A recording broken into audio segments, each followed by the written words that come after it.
शादी के कुछ दिनों बाद मैंने महसूस किया कि मेरी 16 साल की बेटी मेरे दूसरे पति के आसपास ही घूमती रहती है और मेरे पति भी अक्सर आधी रात को उठकर मेरी बेटी के कमरे में चले जाते थे।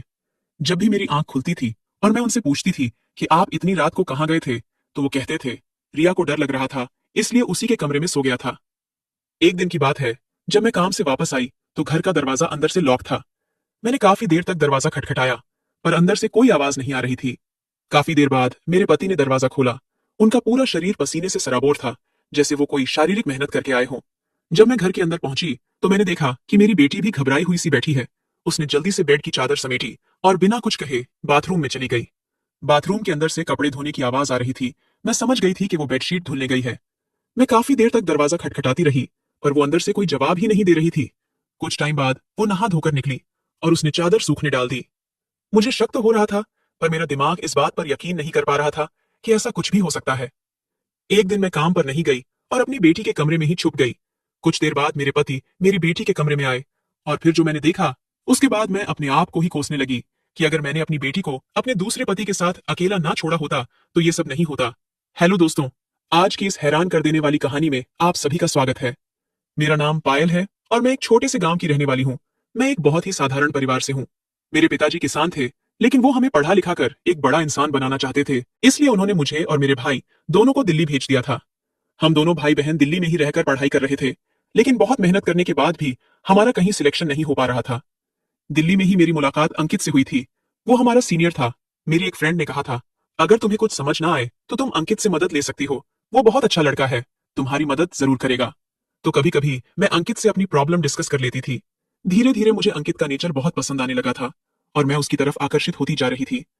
मैं ना चाहते हुए भी उसके करीब होते जा रही थी। मैंने खुद को रोकने की बहुत कोशिश की, पर ऐसा हो नहीं पाया और हम दोनों एक दूसरे के बेहद करीब आ गए थे। कुछ समय बाद अंकित की नौकरी लग गई और वह दूसरे शहर शिफ्ट हो गया, पर अभी भी हमारे प्यार में कोई कमी नहीं आ रही थी। पर अब अंकित के घर वाले उस पर शादी के लिए दबाव बनाने लगे थे। कुछ दिनों बाद अंकित ने मुझसे बात करना भी कम कर दिया था। मैं भी बहुत मेहनत से पढ़ाई कर रही थी, पर मेरी नौकरी नहीं लग पा रही थी। इसी बीच मेरे भाई की भी नौकरी लग गई और वो भी दूसरे शहर चला गया। अब मैं दिल्ली में अकेली रह रही थी। कुछ दिनों बाद मेरे पिताजी का फोन आया। वो बोले, बेटा समय खराब मत करो, तुम भी घर आ जाओ, मैं एक अच्छा सा लड़का देखकर तुम्हारी शादी कर दूंगा। मैंने पिताजी की बात मान ली और घर जाने के लिए निकल गई। मैं जैसे ही स्टेशन पर पहुंची, मैंने देखा कि अंकित वहां खड़ा होकर मेरा इंतजार कर रहा है। वो बोला, तुम मुझे ऐसे छोड़कर नहीं जा सकती। मैंने सुना है कि तुम्हारे पापा तुम्हारी शादी किसी और से करवाने वाले हैं। मैं ऐसा नहीं होने दूंगा। तुम सिर्फ मेरी हो और मेरी ही रहोगी। मैंने उसे रोकने की बहुत कोशिश की। मैंने कहा, मैं अपने पापा को मना नहीं कर सकती और हमारी शादी भी नहीं हो सकती, क्योंकि हम दोनों अलग जाति से हैं। पर अंकित मेरी कोई भी बात मानने के लिए तैयार नहीं था। वो बोला, अगर तुम मुझसे शादी नहीं करोगी तो मैं ट्रेन के नीचे कूदकर अपनी जान दे दूंगा। और इतना कहकर वो रेलवे लाइन पर बैठ गया। ये सब कुछ इतना अचानक हुआ था कि मुझे समझ ही नहीं आ रहा था कि मैं क्या करूं। अब मुझे अंकित या पापा में से किसी एक को चुनना था, इसलिए मैंने अंकित को चुना और हमने एक मंदिर में शादी कर ली। अब अंकित मेरा पति बन चुका था। जब मैं उसके साथ अपने घर पहुंची तो मेरे माता पिता ने अपनी छाती पीट ली। मेरे पिताजी अपना सर पड़कर जमीन पर बैठ गए और मेरी माँ से बोले, मैंने कहा था ना कि जवान लड़की को घर से बाहर पढ़ने के लिए मत भेजो, पर तुम नहीं मानी। अब तुम खुद देखो इसने क्या किया है। ये पूरे समाज में हमारी नाक कटाकर आई है। उसके बाद मेरे पापा ने मुझे कुछ नहीं बोला और ना ही वो मेरी किसी बात का जवाब दे रहे थे। मेरी माँ भी बस रोए जा रही थी और कुछ भी नहीं बोल रही थी। मैं समझ चुकी थी कि 20 दिन के प्यार के लिए मैंने अपने माता पिता के 25 साल के प्यार को ठुकरा दिया था। लेकिन अब कुछ नहीं हो सकता था, क्योंकि मैं अंकित से शादी कर चुकी थी और उसकी पत्नी बन गई थी। धीरे धीरे मेरे गांव वालों को भी इस बात की भनक लग गई थी और सब मेरे घर के आसपास इकट्ठा होते जा रहे थे। गांव में तरह तरह की बातें हो रही थी, क्योंकि हम दोनों ने अपनी जाति से बाहर शादी की थी। गांव में पंचायत बैठने वाली थी और वहां हमारे भविष्य का फैसला होने वाला था कि हम दोनों को साथ रहना चाहिए या हमें सजा मिलनी चाहिए। उन नाजुक परिस्थितियों में भी मेरे पापा ने मेरा साथ दिया और मेरी खुशी के लिए मुझे और अंकित दोनों को गांव से सुरक्षित बाहर निकालकर शहर भेज दिया। मेरे पापा अच्छे से जानते थे कि गांव में पंचायत बैठने का मतलब क्या होता है।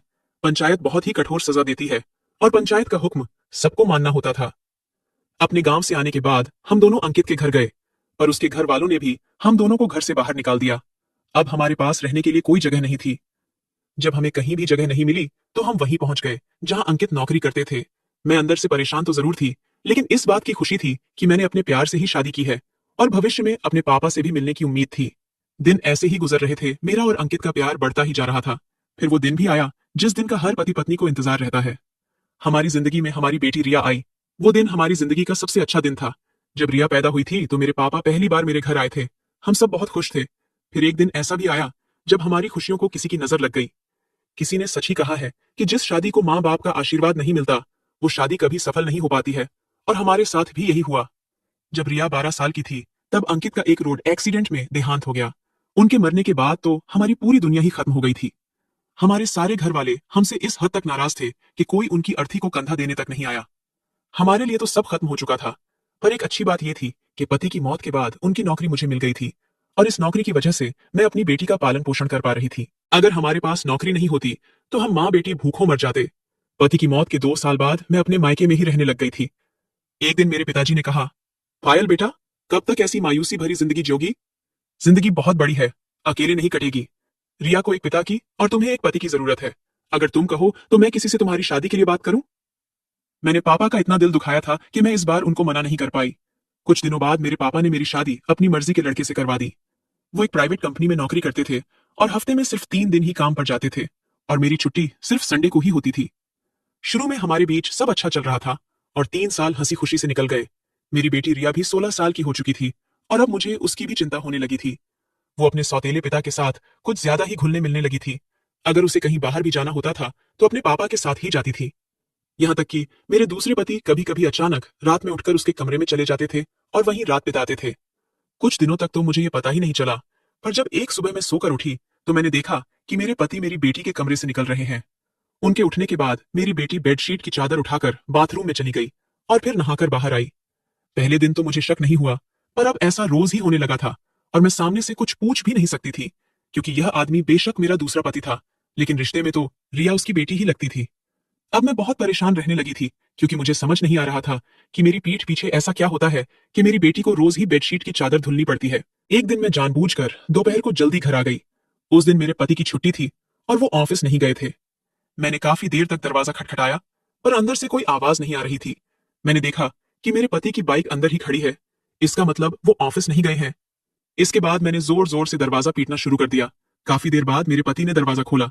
उसका पूरा शरीर पसीने से सराबोर था, जैसे वो कोई शारीरिक मेहनत करके आए हों। मैंने गुस्से में पूछा, आप इतनी देर से क्या कर रहे थे?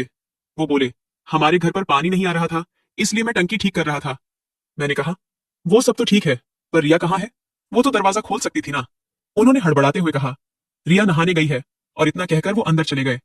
पर मुझे उनकी बातों पर भरोसा नहीं हो रहा था, क्योंकि थोड़ी देर पहले ही उन्होंने कहा था कि टंकी खराब हो गई है, पानी नहीं आ रहा है, तो फिर रिया बाथरूम में क्या कर रही है? मेरे दिमाग में शक का कीड़ा उछलने लगा था और वो शांत होने का नाम नहीं ले रहा था। मैंने ठान लिया था कि अब मैं पता करके रहूंगी कि मेरी पीठ पीछे इस घर में क्या होता है। उस दिन मैंने रोज की तरह अपने सारे काम खत्म किए और रात को जल्दी सो गई।